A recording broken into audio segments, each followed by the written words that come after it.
अनकही असद अली तूर के साथ। अस्सलाम नाज़रीन, मैं हूं असद अली तूर अपने पॉडकास्ट के सिलसिले अनकही विद असद अली तूर में। और आज हमारे साथ एक बहुत ही अहम मेहमान हैं। ये प्रोमिनेंट ट्रांसजेंडर एक्टिविस्ट हैं।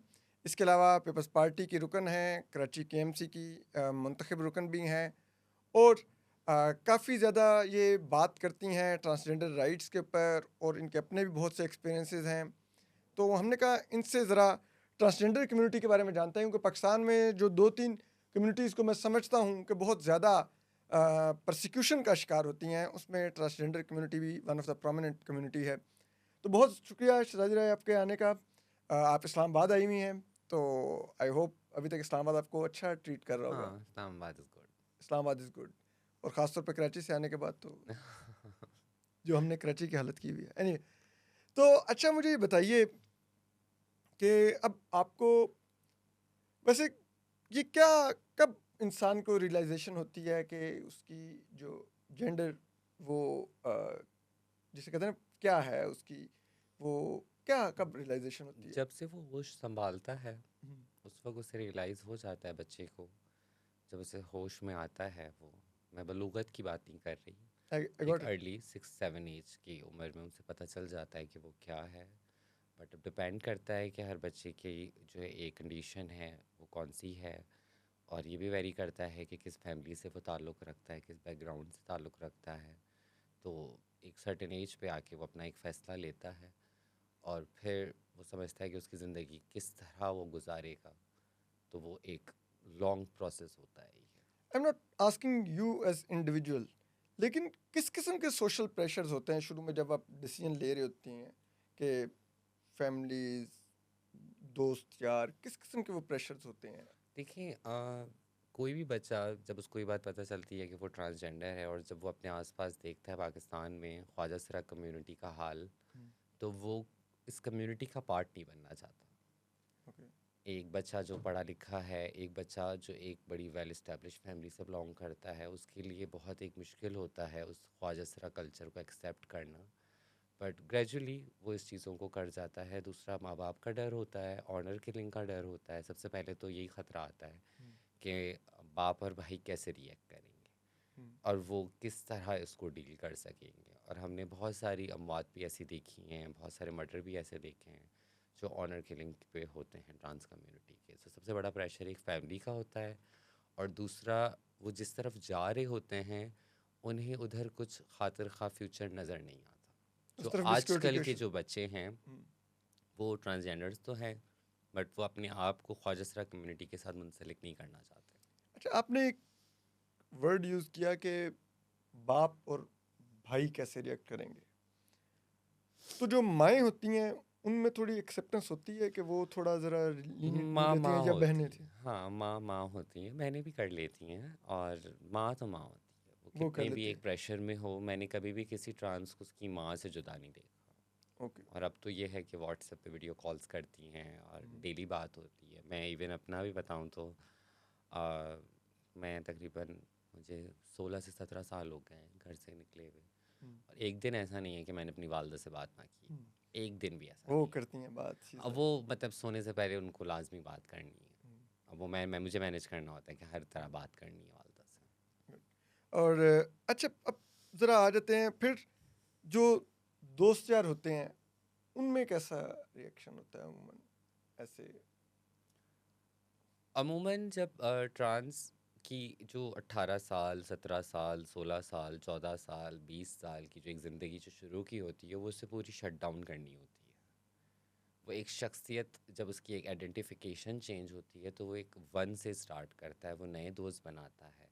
ये बहुत मुश्किल होता है कि पुराने दोस्तों को ही आप जो है वो सेंसिटाइज करें। और वो एक्सेप्ट नहीं करते पुराने दोस्त? अमूमन नहीं करते।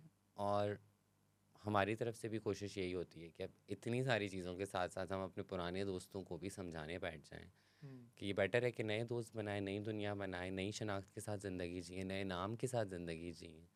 वो पुराने नाम से ही इतने मुंसलिक होते हैं, और वो जो एक दैट नेम होता है आपका, वो आपको एक, जब आप नई ज़िंदगी शुरू करते हैं तब आप भी कोशिश करते हैं पीछे मुड़ के ना देखने की। And how difficult it is, like for example मैं एक जर्नलिस्ट हूँ, मेरे लिए अगर अपना प्रोफेशन चेंज करना पड़े, कोई मुझे कहे तो मैं कहूँगा नहीं यार, इट्स टू डिफिकल्ट, मुझे ज़ीरो से स्टार्ट लेना है। पर यहाँ ठीक, तो ज़िंदगी चेंज यहाँ होती पर है। पूरी ज़िंदगी चेंज होती है, आपकी दोस्त यार सब बदल जाते हैं, फैमिली स्ट्रक्चर चेंज हो जाता है, और फिर अगेन आप एक ऐसी कम्युनिटी में एंटर होने का डिसीजन लेते हैं कि जिसके बारे में पाकिस्तान में बहुत ज़्यादा थ्रेट्स हैं, हम्म। मिसकंसेप्शंस हैं, लोग उनको अजीबो-गरीब नज़र से देखते हैं पाकिस्तान जैसे मुल्क में। तो उसमें दाखिल होता है वो एक वो भी एक आपको एक वो होता है कहीं ना कहीं इनसिक्योरिटी की, यहाँ पे मैं कैसे सरवाइव करूँगी। ये तो वो आसान डिसीजन होता है कि इंसान कई दफ़ा सोचता है कि लाइक नहीं, ये एक बहुत बड़ा डिसीजन होता है, लेकिन वही है ना कि जो मैं हूँ उस तरह ज़िंदगी बहुत आसान है। जो मैंने 20 साल की ज़िंदगी गुजारी है, 16 साल की ज़िंदगी घर में गुजारी है, वो बड़े एक प्रेशर में गुजारी है। उस सब से निकलने के लिए सोचें वो कितना प्रेशर होगा, कितना मुश्किल होगा कि हम इतनी बड़ी जंग लड़ के फिर सुकून में आते हैं। एटलीस्ट एक होता है कि जो मैं हूँ, मैं उस तरह ज़िंदगी गुजार रही हूँ। ये इतना इम्पोर्टेंट हो जाता है कि हम ये पूरा प्रेशर, माशरे का प्रेशर, एक जंग लड़ते हैं माशरे से, जो कि एक ज़िंदगी भर की जंग होगी, क्योंकि हमें पता है हमारी ज़िंदगियों में तो एक्सेप्टेंस आनी नहीं है पाकिस्तान में। तो लेकिन एक लॉन्ग जर्नी है, और पर उसके लिए भी हम तैयार होते हैं, क्योंकि एक खुद एतमादी आती है, एक अपनायत आती है, एक अपने आप को समझते हैं, जो जैसे हैं वैसे ही जब सामने आते हैं तो ज़िंदगी कदरन बहुत आसान हो जाती है। अच्छा now if I ask about you, जब आपने ये डिसीजन ले लिया, तो जब आपने इस कम्युनिटी में आना था, तो इस कम्युनिटी में आपने पहला कांटेक्ट कैसे किया, like how you reach out to this community, I am one of them, hmm, I am one of you. तो मेरे लिए थोड़ा चीज़ें बेहतर थी, क्योंकि 2007 में ऑर्किड होता था। जी बिल्कुल। हाँ, तो ऑर्किड से मेरी कुछ लोगों से बात हुई, ओके। तो उन्होंने मुझे बताया इस तरह कम्युनिटीज़ मौजूद हैं, और फिर मैं उनसे मिली, फिर उनके थ्रू मुझे समझ आया कि किस तरह कराची में स्पेशली ट्रांस कम्युनिटी रहती है, और किन किन शोबों में हैं, क्या क्या वो कर रहे हैं। और मुझे लगा कि बस अब ये जो एक झूठ की मैं ज़िंदगी घर में जी रही हूँ, तकलीफ़ की ज़िंदगी जी रही हूँ, और उसमें भी जितना भी आप कोशिश करें पर आप कामयाब तो नहीं होते हैं। खुसरा तो आपको फिर भी बोला जाता है घर में, गलत अल्फाज से आपको फिर भी पुकारा जाता है। तो बस ठीक है, मैं इवन जब एक दफ़ा मेरे घर वालों से मेरी भी बात हुई, तो मैंने कहा जब मैं नहीं थी, जब मैं लड़कों की तरह रहती थी, तब भी सिर्फ तुम लोग मुझे खुसरा कहते थे। आज जब मैं खुद कह रही हूँ मैं हूँ, तो तुम लोगों को मसला है। तो कोई एक चीज़ पे तो आ जाओ ना। तो ये चीज़ होती है कि इंसान जब अपने घर से निकली, तो मुझे ऐसा लगा कि एक बड़ा सुकून का सांस मैंने लिया कि ठीक है, अब अपनी मर्ज़ी की ज़िंदगी जीनी है, अपने हिसाब से ज़िंदगी जीनी है, जो हूँ उस तरह ज़िंदगी जीनी है। बट फिर मेरे सामने एक अलग दुनिया नज़र आई मुझे कि नहीं, यहाँ जब बाहर घर से निकल आओ तो एक अलग मसले शुरू होते हैं, नए चैलेंजेस हैं। एक नए चैलेंजेस हैं, और प्रोटेक्शन नहीं है। और जब आप बच्चा भी होता है ना, वो भी बड़ा सेक्सुअली अब्यूज़ हो रहा होता है अपने इलाकों में, क्योंकि ज़ाहिर है उसके चलने से, उसके बात करने से लोगों को पता चलता है। और हमारे यहाँ मेरे ख़्याल से हर 3 से मतलब 5 बच्चों में से हर 4 बच्चे या 3 बच्चा सेक्सुअली अब्यूज़ होता है, और ऐसे बच्चे फिर ज़्यादा वल्नरेबल होते हैं। तो वही चीज़ें मैं अपने घर मतलब इलाके में देखती थी, बर्दाश्त करती थी, तो अपने घर में होती थी, सेफ़ तो फ़ील करती थी। पर जब मैंने घर छोड़ा और जब मैं घर से निकल के बाहर आई, तो बाहर मुझे ये फ़ील हुआ कि जो घर है मेरा वो भी सेफ़ नहीं है। ये एक सेफ्टी और प्रोटेक्शन मैं उस ज़माने में समझती हूँ जिस वक्त मैंने छोड़ा था, तो एक बहुत बड़ी चीज़ होती थी। और सबसे पहले आप निकल के आपने कम्युनिटी में जो आपकी फेलोज थे, आपने क्या किसी के यहाँ रिहाइश इख्तियार की, क्या सिस्टम था, क्या स्ट्रक्चर था पहला जिसमें आप जाके एंटर हुई? सबसे पहले क्योंकि मेरे घर में एक बहुत बड़ी लड़ाई हुई थी, और अगर मैं रुकती घर पे तो मैं मारी जाती, तो मुझे मेरी वालदा ने कहा चले जाओ अब यहाँ से। तो मेरे पास कुछ नहीं था, तो मेरा एक फ्रेंड था बाजिल, मैं उसके घर चली गई थी। तो कुछ अरसा मैं उसके घर पे रही, और मैं उस वक्त फर्स्ट ईयर में थी, और साथ में जॉब भी करती थी। मैं दीवा अकेडमी में ऑटिज़म बच्चों को की हेल्पर थी मैं। ठीक है, ओके। लेकिन उसके बाद फिर ये है कि उसने कहा आप इस तरह तो नहीं रह सकती तुम 7 अरसा। तो फिर कुछ फ्रेंड्स की हेल्प के साथ हमने फिर एक घर लिया। बाजिल वाज ट्रांसजेंडर? नहीं नहीं, वो अच्छा, एक लड़का था, और ठीक उसने है, अपनी फैमिली में ही मुझे रखा था। ओके। लाइक उसके फैमिली बाद एक्सेप्टेड यू? नहीं, उसकी फैमिली सऊदीया में रह रही थी तो घर अच्छा, खाली ठीक है, ओके। था। You are just residing there. हाँ, तो उसके बाद फिर जो है मैं अपने फ्लैट में आई, फिर ट्रांसजेंडर कम्युनिटी से मिली। और वो जो एक खौफ था ना उस वक्त कि मैं तो अकेली रह जाऊंगी दुनिया में, तो ना रिश्तेदार हैं, ना दोस्त हैं, ना घर वाले हैं, और सडन इन सब का एक अम्ब्रेला है। हम शायद आप लोगों को इस बात का एहसास नहीं होता कि ख़ानदान, कोई पीछे खड़े होना वाला, कोई बाप, इसकी एक बड़ी, पाकिस्तान की जो सोसाइटी का एक सिस्टम है उसमें एक बड़ी कदर है, एक यस, एक बड़ी सिक्योरिटी सिस्टम प्रोटेक्शन है। है ये। हाँ, एक प्रोटेक्शन, एक सिक्योरिटी है। जब वो नहीं थी तो फिर जब कम्युनिटी मिली तो मुझे लगा कि ये ही रिप्लेसमेंट है इसकी। और कम्युनिटी में भी क्या इसी किस्म का स्ट्रक्चर होता है जो ट्रांसजेंडर कम्युनिटी होती है, जो आप लोग होते हैं कि इसी तरह अ, वो बहनें होंगी, माँ होगी, एक या फैमिली स्ट्रक्चर ही बनता है हमारे यहाँ। जैसे एक गुरु होता है, उसके जैसे 10 शागिर्द हैं, तो वो 10 शागिर्द उसके बच्चे होंगे। वो ओके, शागिर्द आपस में सारे जो है वो बहनें होंगी। ठीक है। फिर जो उनके शागिर्द होंगे तो वो उनके लिए वो फिर चाचा गुरु हो जाएंगी। तो इस तरह एक, समझ ले, फैमिली की रिप्लेसमेंट का एक ख्वाजा सरा कल्चर मौजूद है। खाला गुरु क्यों नहीं होती, चाचा गुरु क्यों? ये भी थोड़ी पेट्रियार्की है ख्वाजा हाँ, सराओं क्योंकि में। हाँ, गुरु भी को भी ना हम बाप का दर्जा देते हैं, ओके। ऑनरशिप देते हैं, हम्म, माँ नहीं कहते हैं। ओके। और गुरु का क्या होता है कि लाइक वो कितना उनका क्या कोई एक्सपीरियंस हो या कम्युनिटी के लिए कोई खास काम उनका हो उनके क्रेडिट पे, तो फिर वो गुरु का हाँ, दर्जा आप मतलब पाती एक हैं? गुरु ऐसा होना चाहिए जो कि मुझे मसलों से बचा सके, मेरी ज़िम्मेदार हो सके, मुझे सिखा सके चीज़ों में, मेरे करियर में मुझे बेनिफिशियल हो। हम्म। तो एक गुरु की ये आइडियल क्वालिटीज़ होती हैं। इसके लिए कोई खास सर्टन एक्सपीरियंस या एज ब्रैकेट नहीं है? नहीं, नॉर्मली एज ब्रैकेट तो नहीं होता, पर अमूमन गुरु जो होते हैं वो थोड़े इन्फ्लुएंशियल होते हैं कम्युनिटी में, तो वो गुरु कनेक्टेड होते होते हैं। हैं? हाँ, क्योंकि अगर अभी मेरा कोई भी मसला होता है, मैं घर से निकली हूँ, मैं समझ लें अभी गुरु किरण की चेला हूँ, हम्म, तो मैं अगर किसी और ट्रांस के घर पे गई हूँ और लड़ाई हो गई, हम्म, तो वो उनको फ़ोन करेंगी कि भाई तुम्हारा बच्चा है, हम्म, आके जो भी उसने यहाँ पे नुकसान किया उसको भर के जाओ। ओके। तो एक ज़िम्मेदार होना किसी का ज़रूरी है। तो आपकी रिस्पॉन्सिबल जो होंगी वो गुरु वो होंगी, गुरु होंगी। Like she is the mother figure. Tenth तक सोसाइटी का कंप्लेंट। जो सिस्टम चलता है वो ज़िम्मेदार पे चलता है। आपके वालिद आपके ज़िम्मेदार होंगे। सर्टेन एज पे आप खुद आके एक ज़िम्मेदारी पे आ जाएंगे, लेकिन आपके भी फिर आपके जो बच्चे हैं आप उनके ज़िम्मेदार होंगे। और जो दुनियादारी है वो इसी तरह चलती है, तो हमारे यहाँ भी ज़िम्मेदार का होना ज़रूरी है। अच्छा, आपने कहा कि ज़ीरो से स्टार्ट लिया और उसके बाद फिर नए दोस्त बने, सब हुआ, क्योंकि एक पूरा माजी का चैप्टर क्लोज करना पड़ता है। तो जो नए दोस्त बनते हैं वो सिर्फ ट्रांसजेंडर होते हैं या ट्रांसजेंडर के अलावा भी लोगों में एक्सेप्टेंस होती है कि लोग दोस्त बनाते हैं, लोग आपको रिस्पेक्ट देते हैं बीइंग लाइक जैसे हम सब दोस्तों को होते हैं, हमारे यहाँ ख़वातीन की भी उतनी इज़्ज़त होती है, मर्दों की भी, सारे हम एक तरह ट्रीट करते हैं। हम दोस्त बनाते हुए ये तो नहीं देख रहे होते कि ये खातून है या ये मर्द है। लाइक अच्छा, नहीं, हम हमारे यहाँ ट्रांसजेंडर्स के लिए ट्रांसजेंडर्स में ये होता है, शुरू में जब 2008-7 में, तब सिर्फ जो है वो ट्रांस ही ट्रांस की दोस्त होती थी। लेकिन फिर वक्त बदला।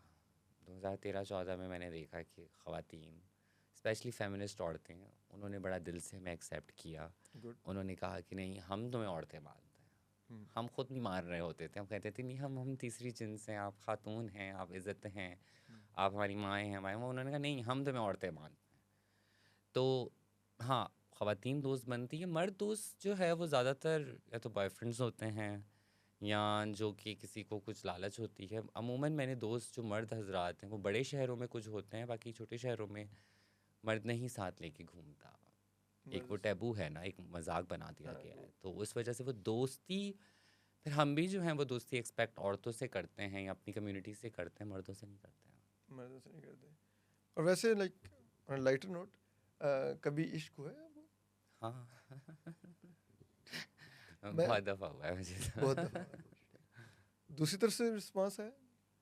हाँ, देखिए, ट्रांस की रिलेशनशिप्स का हमें एक बात पता होती है कि शादी नहीं हो सकती, हम्म, कोई सोशल प्रोटेक्शन नहीं हो सकती। हम्म, तो ये जब रिलेशन है, ये दोनों तरफ से चल रहा है तो चलेगा। जब आगे वाले की तरफ से किसी भी मोड़ पे, कितने भी वादों के साथ, वो किसी भी वक्त ख़त्म हो सकता है। तो हम रिलेशनशिप्स को थोड़ा सा अलग हिसाब से देखते हैं। ये है, लेकिन शादी नहीं होती, कितना बड़ा ये एक आप क्या समझते हैं कि ट्रांसजेंडर्स के लिए ये कितना बड़ा एक डिलेमा है या एक वो क्वेश्चन है, या ये इसके साथ इसको बिल्कुल एक नॉर्मल चीज़ लेते हैं कि मोहब्बत तो हो लेकिन उस मोहब्बत का कोई कंक्लूजन नहीं है, लाइक शादी या कुछ, क्योंकि एक खातून को तो पता होगा कि उसकी शादी होगी होगी वन डे तो हो ही जाएगी, एक मर्द मर्द को भी पता पता है, होगा कि हाँ। हो ही जाएगी, जैसा तैसा मेरे से निकम्मा भी होगा तो उसकी भी कई दफ़ा हाथ पड़ ही जाता है कि उसकी भी हो ही जाती है। तो ट्रांसजेंडर के लिए ये कितना वो एक होता है कि आपको भी मोहब्बत हो रही है और आपको लग रहा है शायद दूसरी साइड से भी मोहब्बत हो रही है लेकिन शादी नहीं हो सकती। देखिए, मैं समझती हूँ कि दो चीज़ों का सबसे बड़ा ये गम रह जाता है ज़िंदगी में, जिसके बारे में हम एक पे तो बात करते हैं फैमिली का, हम्म, लेकिन दूसरे पे हम बात भी नहीं करते, क्योंकि बस एक आपने टैबू बना दिया गया है और एक सिस्टम ऐसा तैयार किया गया था। कल्चरली भी उसमें कुछ चीज़ें ऐसी थीं कि फ़कीरी को बहुत ज़्यादा आगे रखा गया, और उस फ़कीरी का एक ही मकसद था कि आप भीख मांगें, आप हाथ फैलाएं, आप दुआएं दें, आप बहुत परहेज़गार हैं।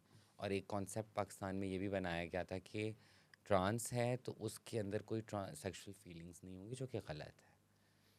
कि अल्लाह के लोग हैं या अल्लाह के वली हैं, इनके अंदर कोई फीलिंग्स नहीं है, ऐसा नहीं है। आप देखें, छोटे छोटे कीड़े मकोड़े भी सेक्स कर रहे होते हैं, हम्म, तो ये आप हमसे कैसे एक्सपेक्ट कर सकते हैं? हम्म, और ये एक सबसे बड़ा एक मसला ये आता है कि एक जो डिप्रेशन होता है कि मेरा कोई साथी ज़िंदगी में नहीं बनेगा, मेरी कभी शादी नहीं होगी, या मेरा कोई अपना होगा नहीं, मैं किसी को अपना कह ही नहीं सकती। औलाद तो छोड़ें, लेकिन एक अपना किसी को मैं कह नहीं सकती, चाहे मैं कितनी हसीन हूँ, चाहे मैं कितनी मशहूर हूँ, चाहे मैं कितना पैसा कमाती हूँ, मैं किसी को अपना नहीं बना सकती। चाहे कितने लोग मुझसे मोहब्बत करते हैं। अगर आज मैं एक टिकटॉक लगाती हूँ तो 100 से ऊपर जो है उस पर जो है वो कमेंट्स आ रहे होते हैं, मिलियंस में लाइक्स हो रहे होते हैं, मिलियंस में व्यूज़ आते हैं, लेकिन वो सब लोग पसंद करते हैं। कोई शादी नहीं कर सकता, क्योंकि ये सिस्टम नहीं है। और हम इस पोजीशन, हम इतने प्रिविलेज ही नहीं है कि हम इस चीज़ के बारे में बात करें, क्योंकि समटाइम्स बैकफायर ऐसा होता है हमारे ऊपर, जब हम अपने हकीकी जो मसले, जो एक्चुअल इश्यूज़ हैं उन पे बात करते हैं, तो आगे से मज़हब को इस्तेमाल करते हुए हम पे इतनी तनकीद होती है कि अब ट्रांस कम्युनिटी जो एक्चुअल अपने मसले उनके बारे में बात नहीं करती, स्पेशली ये शादी, ये साथी। लेकिन आप देखें ना, ये इंसान के साथ नाइंसाफ़ी नहीं है कि उसको, वो प्यारा है, वो खूबसूरत है, वो कामयाब है अपनी ज़िंदगी में, पर वो साथी नहीं बना सकता कोई। बट मैं again I would say like दिल तो हर एक के अंदर होता है, हाँ। ठीक है, तो आपको होती है, तो मुझे ये बताइए कि जो आपकी अपोजिट जेंडर होती है, लाइक मर्द, उनकी तरफ से जो आप में लोगों में इंटरेस्ट शो होता है, क्या आपको लगता है कि दूसरी तरफ से सिंसियर वो होती है कि दूसरी साइड को भी एक वो आती ही इस नियत से कि उसको पता होता है कि यार यहाँ पे शादी वाला तो मुझे, जैसे कहता है ना, वो प्रेशर आएगा ही नहीं, हाँ। ठीक है, खातून की तरफ तो वो अगर कोई एक ताल्लुक बढ़ाएंगे तो हो सकता है वो खातून कल चाहेगी कि आप शादी करें, लेकिन आपकी तरफ तो वो आएगा तो लाइक के मर्द मैंने सिर्फ आती ही इसलिए हैं कि काफ़ी उनको पता होता है कि शादी का रिलेशनशिप्स, क्योंकि मैंने 7 साल एक प्रोजेक्ट पे काम किया है जिसमें डीआईसी था, उसमें हम रोज़ बैठते थे, ऑफिस था, तो सारे मसले आते थे। तो मैंने ज़्यादातर लोगों को, मर्द हजरात को मैंने इस तरह देखा, मैं सबकी बात नहीं कर रही, पर एक बड़ी तादाद में वो शादीशुदा ही थे, ओके। और उन्हें ज़िंदगी में एक अपनी साइड चिक चाहिए थी, एक एक्स्ट्रा मैरिटल अफेयर बनाना था, और उन्हें शादी का भी प्रेशर नहीं चाहिए था, तो उन्होंने ट्रांस के साथ रिलेशन रख लिया। लेकिन वो उस इंसान के बच्चे भी हैं, बीवी भी है, लेकिन वो एक्सपेक्ट करता है आगे वाली से, ट्रांस से, कि वो कुछ भी ना करे, जो कि एक नाइंसाफ़ी होती है। और हमारे यहाँ मर्दों को ये होता है, बीवियों को उन्होंने घर में बंद कर दिया है, लेकिन जो वो सारी फैंटेसी सोशल मीडिया से, अपनी एक जो पॉन्स देखते हैं उनसे, मूवीज़ से, वो जो सब देखते हैं, वो सारी चीज़ें, ख्वाहिशें उन्होंने पूरी करनी है ट्रांस से। और वो ख्वाहिशें सिर्फ जवानी की हद तक पूरी होंगी। जब एक ट्रांस 30 साल में आती है तो एक वार्निंग उसके आसपास लोगों में फैल जाती है कि हाँ, अब ये बड़ी हो गई है, अब इसका टाइम ख़त्म हो गया है। हद से हद एक ट्रांस जो है एक 40 तक एक खुशहाल ज़िंदगी गुजारती है। उसके बाद मैंने जितनी भी ट्रांस को देखा है, वो फिर आपस में लड़ते हुए ही ज़िंदगी गुजार रही होती हैं, ट्रांस ट्रांस से लड़ रही हैं, या अपना एक जो हिजड़ापन होता है, कल्चरल जो होती हैं चीज़ें, उनको कर रही होती हैं। ये तो बहुत मुश्किल ज़िंदगी नहीं है कि आपके पास एक बहुत छोटी सी विंडो है 20 to 40 के बीच में मैं तो कि 35 की हो गई हाँ अभी तो 35 5 लाइक साल रह हाँ गए। कि लाइक आप उस विंडो के बीच में आपको चने वो तो नहीं लेकिन फिर भी कुछ ना कुछ प्यार भी मिलेगा, अटेंशन भी मिलेगी, कोई हो सकता है आपके साथ जिसे कहते हैं ना बीइंग बॉयफ्रेंड कंटिन्यू भी करना रहे। बट आपको पता है कि यही इसी विंडो के बीच में मैं जितना अपनी इस लाइफ को मैक्सिमम इंजॉय कर सकती हूँ, उसके बाद तो मुझे लोग आहिस्ता आहिस्ता कटने लग जाएंगे, दूर हटने लग जाएंगे। लेकिन हम फिर भी भरोसा करती हैं, फिर हम भी फिर भी ट्रांस प्यार करती हैं, क्योंकि प्यार के बगैर ज़िंदगी नहीं है। दैट इज हम अंडरस्टैंडेबल, हर एक के अंदर दिल होता मोहब्बत है तो बहुत अंडरस्टैंडेबल ज़रूरी है। है, और वो अंधी मोहब्बत करती हैं, हम्म, और वो दुनिया से पैसे कमाती हैं, दुनिया से वो जो है वो डांस करती हैं, कुछ भी करती हैं, लेकिन मोहब्बत पे आके वो सब लुटा देती हैं। मेरे पास बहुत सारे केसेस ऐसे भी आए हैं कि बॉयफ्रेंड है वो सब लेके भाग गया, क्योंकि हमने ट्रस्ट किया था। बहुत सारे अकाउंट्स नहीं बनते हैं ट्रांस के, बैंक क्योंकि अकाउंट नहीं बनते। बैंक अकाउंट नहीं, क्योंकि आपको अपना सोर्स ऑफ इनकम दिखाना होता है। अब सोर्स ऑफ इनकम में वो डांसिंग को कंसिडर ही नहीं करते। सेक्स वर्क तो छोड़ ही दें, लेकिन चले एक डांसिंग हो गया, बैगिंग हो गया, उनके अकाउंट्स नहीं खोलते, तो वो ट्रस्ट अपने पार्टनर पे करती हैं, जो एक टाइमिंग पार्टनर होता है, और वो अक्सर लोग लेके पैसे भाग जाते हैं। और वैसे भी आप जो जैसे बता रही हैं कि वो खुद बेचारी अपने डांस से या हम्म। कमाती हैं हम्म। और अपने बॉयफ्रेंड पे लगा रही होती हैं। बहुत सारे पैसे हमने रिकवर भी कराए हैं। बहुत सारे लोग फिर ये है कि दूसरे शहरों में भाग गए हैं। बहुत सारे ऐसे केसेस आए हैं।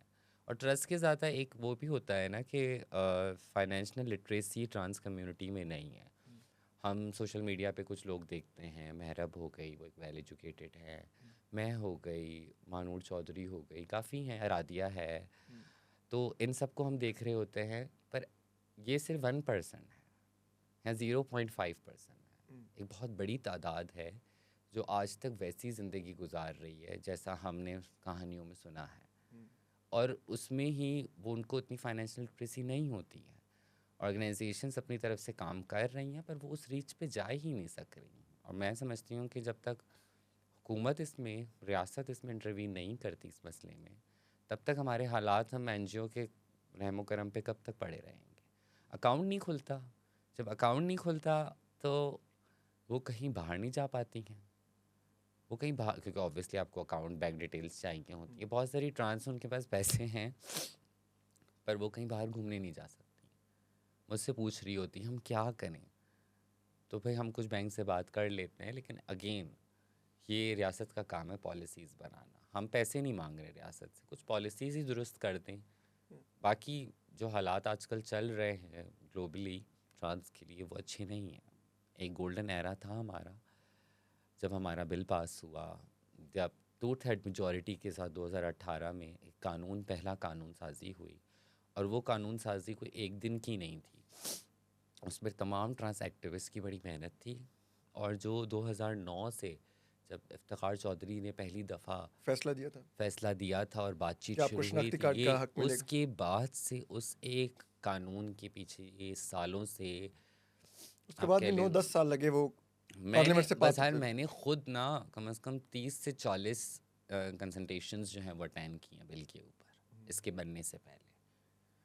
और वो 2018 में बनता है, 20 में वो उस पर केस होता है शरीयत कोर्ट में, और उसे कंट्रोवर्शियल कर दिया जाता है। जो एक ख्वाब था ना, आपके पास कुछ जो हैं रोल मॉडल्स हैं, जैसे नयाब है इस्लामाबाद में, बहुत जी जी अच्छा काम कर रही है, जी वो ऑर्गेनाइजेशन चला रही है, हाईली एजुकेटेड है। महरब पुलिस के साथ है, भी काम करती हैं वो। पुलिस के साथ भी काम करती अभी हैं। तो यूएन के साथ भी मुझे उम्मीद है कि वो इंशाल्लाह उनका हो जाएगा। नहीं, वो यूएन के साथ तो काफ़ी अर्से से करती हैं, ऑन ऑफ कर रही होती हैं कंसल्टेंसीज। उसकी आयशा मुगल हैं, उन्होंने एमफिल किया, वो पीएचडी कर रही हैं।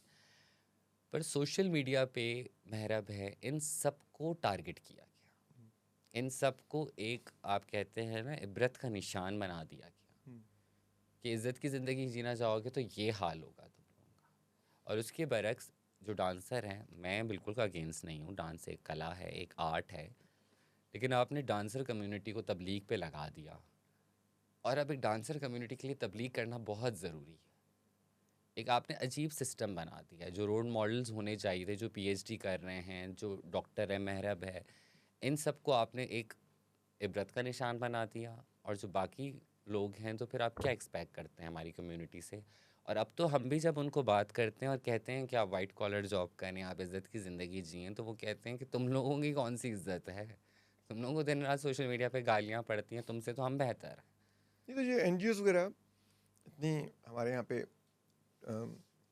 वुमेन राइट्स की एनजीओज हैं, चाइल्ड राइट्स की एनजीओज हैं, ट्रांस राइट्स की एनजीओज हैं, तो ये क्या कर रही हैं आप लोगों के लिए? कोई जॉब्स वगैरह का कुछ नहीं ये करते या क्या है? देखिए, एनजीओज़ का काम बड़ा महदूद होता है। वो एक दिन एक किसी 5 स्टार होटल में एक ट्रेनिंग रख देते हैं, जिसमें तमाम गवर्नमेंट के लोगों को बुलाया जाता है, जो अगेन आगे वीआईपीज़ में बैठे होते हैं। कम्युनिटी को आने जाने का किराया दिया जाता है 2000 रुपये या 1500 ट्रांस रुपये। हाँ, और 1500 2000 रुपये आने जाने का किराया दे दो। किराया दे देते हैं और फिर वो वहाँ बैठते हैं, बात करते हैं। और उस दिन तो ऐसा ही लगता है कि बस आज ही पाकिस्तान में ना कोई बड़े से बिल पास हो जाएंगे और सब ठीक हो जाएगा, और उसके बाद शाम होती है, सब ख़त्म हो जाता है, सब अपने घर चले जाते हैं। और कोई वो जॉब्स नहीं है हमारे पास, और हम जितनी भी कोशिश करते हैं, पर हुकूमतों की तरफ से, इवन मैं सिंध गवर्नमेंट का पार्ट हूँ, पर अभी तक वो चीज़ें इम्प्लीमेंट नहीं हो सकती हैं। सिंध में कोई नौकरी नहीं कर रहा है। पंजाब को अप्रिशिएट करना चाहिए कि पंजाब में काफ़ी सारी जॉब्स अपॉर्चुनिटीज़ आई हैं पुलिस में, पर ट्रांस के लिए अगेन बड़ा महदूद प्रोजेक्ट्स उसमें पे चल ट्रांस रहे हैं। हायर भी हुए पुलिस में। उसमें हाँ, पुलिस में काफ़ी सारी ट्रांस काम कर रही हैं ओके। पंजाब में। बट वही है ना कि पंजाब से हमें निकलना होगा। हमें सिंध में, बलूचिस्तान में, केपीके में कितना मसला चल रहा है, लेकिन जॉब्स नहीं है। लेकिन अब कम्युनिटी भी कह रही है कि हम क्यों नौकरी करें, प्रोजेक्ट ख़त्म, निकाल देते हैं। अभी सिंध से कम 40 के करीब ख्वाजा सराओं को, जिसमें सखर, लाड़काना, हैदराबाद, कराची, 40 के करीब ख्वाजा सराओं को निकाल दिया गया। और मेरी एक से बड़ी तवील बात हुई, वो बीमार हैं। उन्होंने कहा कि तुम लोगों ने, उन्होंने मुझे कहा कि तुम, क्योंकि मैं भी उस वक्त उस प्रोजेक्ट में काम करती थी जब मैंने उन्हें जो नौकरी दी थी, तुमने मुझे लिखना सिखाया, कायदे से शुरू किया। मैं तो सेक्स वर्क से अच्छा कमा रही थी, मैं तो रोडों पे खड़ी हो रही थी। ये कल रात की बात है, उसका मुझे फ़ोन आया हुआ था कि मैडम मैं अब दोबारा रोड पे नहीं खड़ी होना चाह रही, आप कोई नौकरी करवा दें। और मेरे पास कोई नौकरी नहीं है। एनजीओ के पास तो क्योंकि जाएं वो तो एनजीओ का प्रोजेक्ट खत्म हुआ तो उसने आप सब लोगों को फारिग कर दिया। ऑब्वियसली, और हम कोई लीड थोड़ी कर रहे थे एनजीओज़ को। एनजीओज़ भी सिस लोगों की थी, इसी सोसाइटी के लोगों ने एनजीओज़ बनाई थी पैसे कमाने के लिए, ताकि वो ट्रांस पे थोड़ा सा 50% काम कर लें और 50% वो पैसे कमा लें। लेकिन अब वही बात है, एक सेकंड में आप किसी को निकाल देते हैं। और किस तरह से वो आगे बढ़ा है, किस तरह से उस ट्रांस ने, जो कि रातों को सेक्स वर्क करती थी, अच्छा कमाती थी, उसको हमने दोपहर दिन में फील्ड वर्कर का काम दिया। दोपहर में सुबह में उठने की आदत डाली। कम्युनिटी को नहीं है। हमारा कल्चर, हमारा काम ही ऐसा है जिसमें हम रातों को जागते हैं। तो उसमें उसने अपनी ही एक कम्युनिटी से बगावत करके नौकरी की। और हमने एग्जाम्पल तो यही सेट की कि आप नौकरी करेंगे और कभी भी आप बेरोज़गार हो सकते हैं, आपकी कोई गारंटी नहीं है। गवर्नमेंट जॉब्स आप नहीं दे रहे हैं, आप एसओपीज बना ही नहीं पा रहे हैं, अभी तक आपको कुछ चीज़ें समझ ही नहीं आ रही है, क्योंकि आप समझना भी नहीं चाहते हैं, आपकी नीयत ही नहीं है। आप कराची से ताल्लुक़ रखती हैं, क्या सिंध गवर्नमेंट का लॉ क्या कहता है? वहाँ पर जॉब्स का कोटा है ट्रांसजेंडर्स के लिए? कोटा है, अभी तक इम्प्लीमेंट नहीं हुआ है। इम्प्लीमेंट नहीं हो और रहा, किसी को भी अभी तक नौकरी नहीं मिली है सिंध में। कोई नौकरी नहीं है, एक कोटा है। नौकरी, एक एक किसी ट्रांस को भी नौकरी नहीं है। तो वो ऑब्वियसली जब एक नौकरी भी नहीं कर रहा, तो फिर हुकूमत किस मुंह से हमसे पूछती है, या रियासत या सोसाइटी किस मुंह से हमसे पूछती है कि हम क्या कर रहे हैं, या जो हम कर रहे हैं वो गलत है? तो फिर हक नहीं बनता। अच्छा मुझे ये बताइए कि आप लोगों को, ट्रांसजेंडर्स को, फैमिलीज़ इनहेरिटेंस में हिस्सा दे देते हैं? देखिए, इन लॉ में तो मौजूद है, पर लॉ को इतना कंट्रोवर्शियल कर दिया है ना कि अब उसका नाम लेना ही अजीब हो जाता है। ठीक है, उस पे भी मैं समझती हूँ रियासत का एक बड़ा कसूरवार है कि वो चुप रही। अभी आप देखें, पीका एक्ट से आप गुजरे हैं, अभी ईमान मज़ारी हैं, वो गुजर रही हैं इतनी बड़ी एक्टिविस्ट होके। पीका एक्ट पर हमारे लिए दिन रात झूठ बोला गया। हमारे लिए आप सेनेटर साहब जो थे, उन्होंने कहा कि जुम्मे की नमाज के बाद जो है आप खुतबे करें इनके ख़िलाफ़। इतना सब कुछ सोशल मीडिया पे हुआ, कोई एक एफआईआर नहीं कटी। कोई एक, ये जो जितनों ने भी इतना हेट फैलाया था, उनमें से कोई भी अरेस्ट नहीं हुआ। तो हम उस रियासत पे अब क्या भरोसा करें, और अब उस बिल का क्या रेफरेंस दें। और ट्रांस इनहेरिटेंस ज़्यादातर लेते भी नहीं हैं, आपको पता है। क्यों नहीं लेते? वो एक प्यार होता है ना, आप लोगों को शायद अपने भाई बहनों से, अपने माँ बाप से, मैं ये नहीं कह रही कि मैं जज कर रही हूँ, लेकिन उस हद तक की एक उनसियत नहीं होती है कि आप अपना हक छोड़ दें। मैंने बहुत सारी ट्रांस देखी हैं, वो सारी ज़िंदगी कमाती हैं, और सारी ज़िंदगी कमाते हुए वो एक पक्का घर बनाती हैं। क्योंकि कराची एक बड़ा शहर है, उसमें 60% ट्रांस तो पंजाब की रहती हैं। ओके। पंजाब से 60% ट्रांस कराची में आई हुई हैं, वो वहीं रहती हैं, वो कमाती हैं और पक्का घर बनाती हैं भावलपुर में, गुजरांवाला में। ओके। ज़िंदगी भर की मेहनत, 4 मंजिला 5 मंजिला टाइल्स लगवाती हैं। फिर वो जब उनका बुढ़ापा आता है ना, तो हमारे पास एक प्रोजेक्ट था, एक बड़ी फर्म थी, उन्होंने कहा हम आपको, आप हमें इलाके दें, इनहेरिटेंस के केसेस हम आपके लड़ते हैं। तो मैंने कहा सबको, तो एक ट्रांस थी, उसने कहा नहीं, मैं अपने भाई को कैसे निकाल लूँ। मैंने कहा तुमने सारी ज़िंदगी वहाँ वो कमा के 4 मंजिला घर की वीडियोस दिखाए जा रही थी मुझे, टाइल्स की, ये भी टाइल्स लगवाया मैंने, ये भी किया, वो भी किया। वो वहाँ जा भी नहीं सकती क्योंकि भाई आने नहीं दे रहे। लेकिन उस भाई को निकालना भी नहीं चाहती।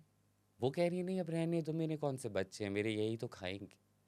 और वो वहाँ पे यकीन माने, जई बुढ़ापे की हालत में दूसरी ट्रांस के घर पे झाड़ू पोछा करके वहाँ रह रही थी।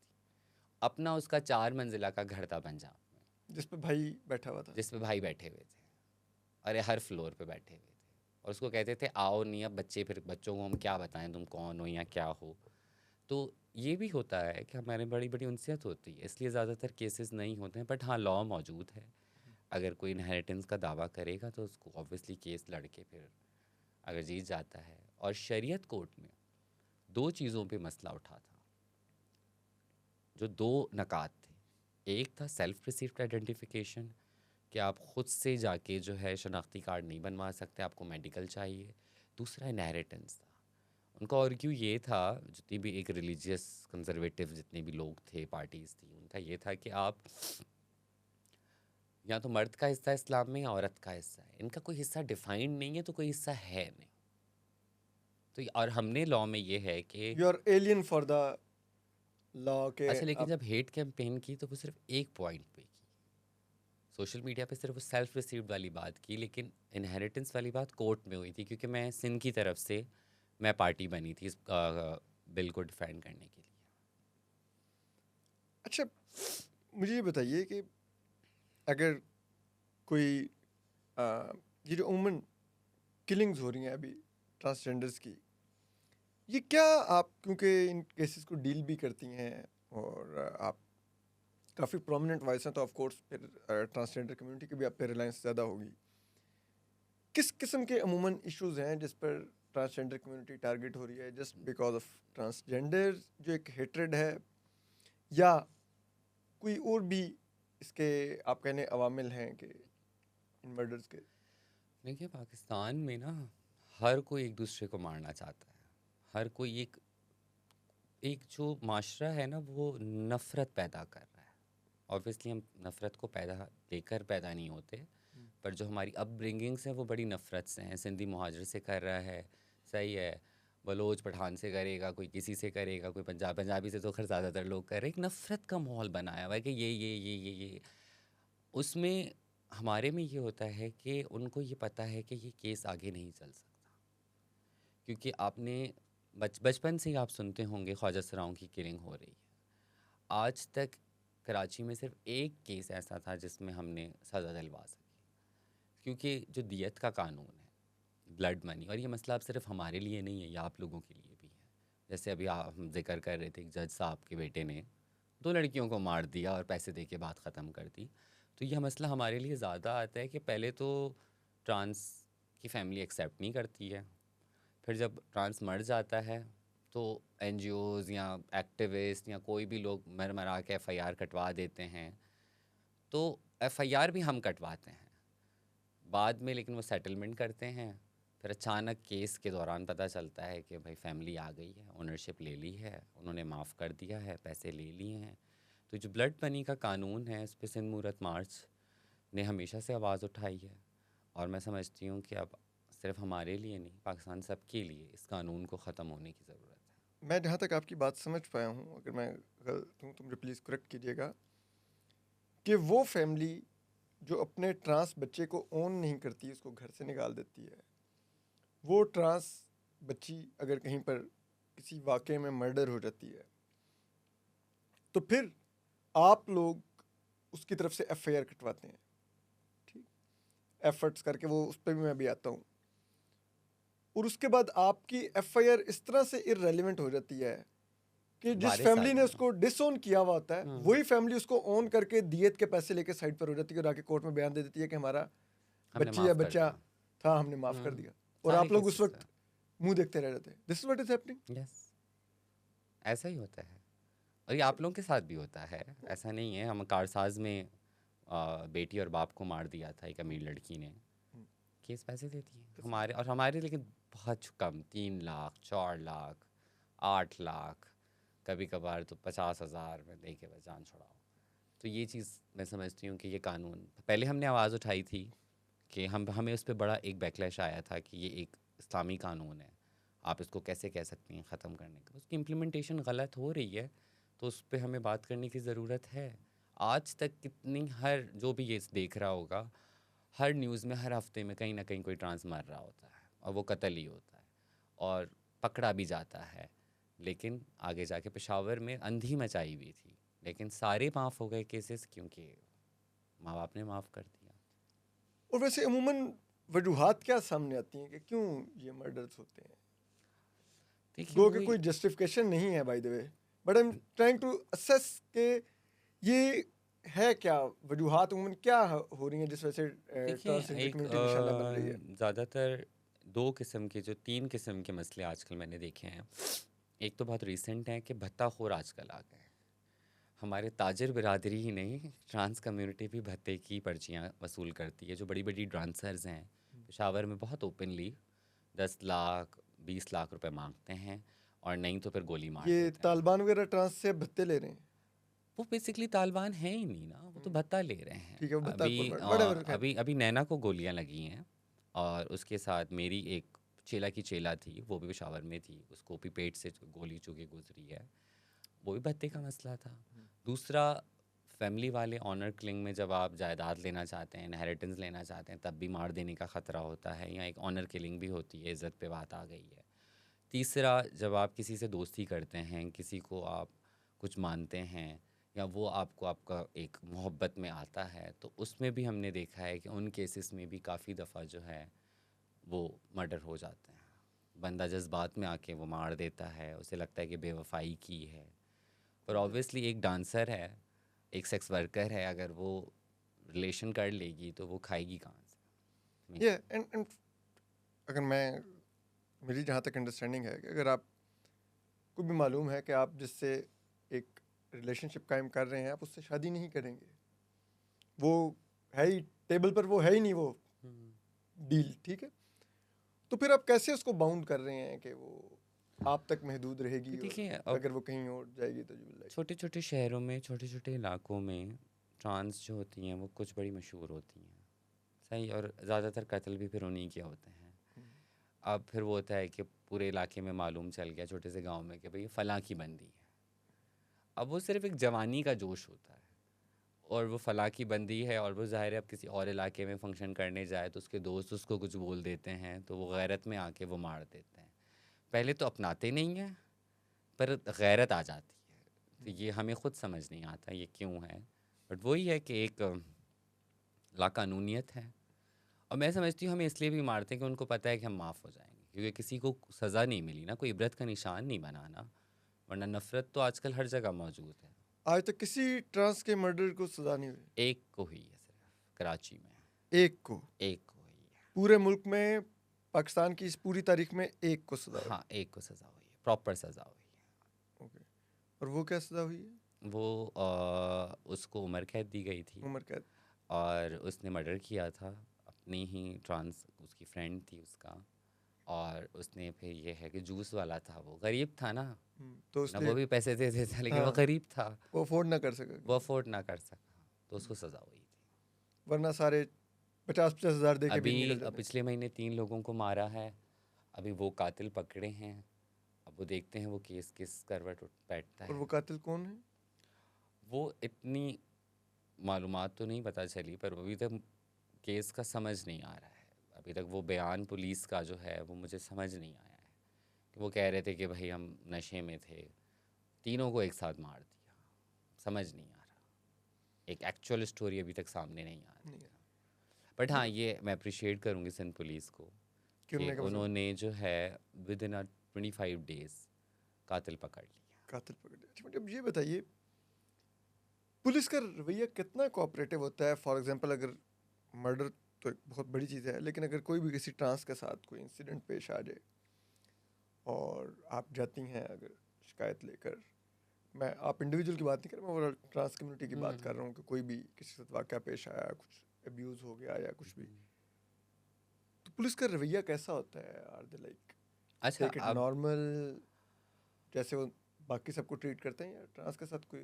नहीं नहीं, हमारे साथ अब बड़ा बेहतर रवैया होता है, क्योंकि अब जो है हमने कुछ साल पहले तकरीबन 2018 में और 17 में बल्कि सिंध पुलिस का एक जीबीवी जेंडर बेस्ड वायलेंस के नाम से ग्रुप बना था, जिसमें अनीस हारून, शीमा किरमानी, कराची के बड़े नाम मौजूद हैं। उसमें ट्रांस कम्युनिटी से भी निशा राव मौजूद हैं, मैं हूँ, बिंदिया जी हैं, ज़ैरिश हैं, सारा कामी सब हैं।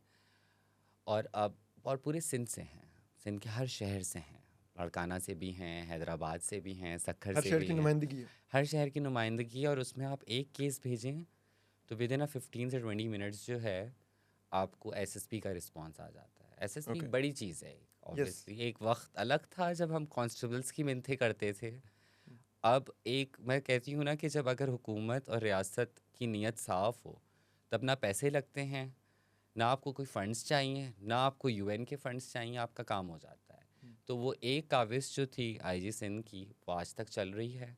और दूसरा, एक ख़ातून अपने शौहर की या किसी की भी शिकायत थाने में ले जाने के लिए उसे बहुत करेज चाहिए, एक मसले होते हैं। लेकिन ट्रांस जब घर से निकल जाते हैं वो आज़ाद होते हैं।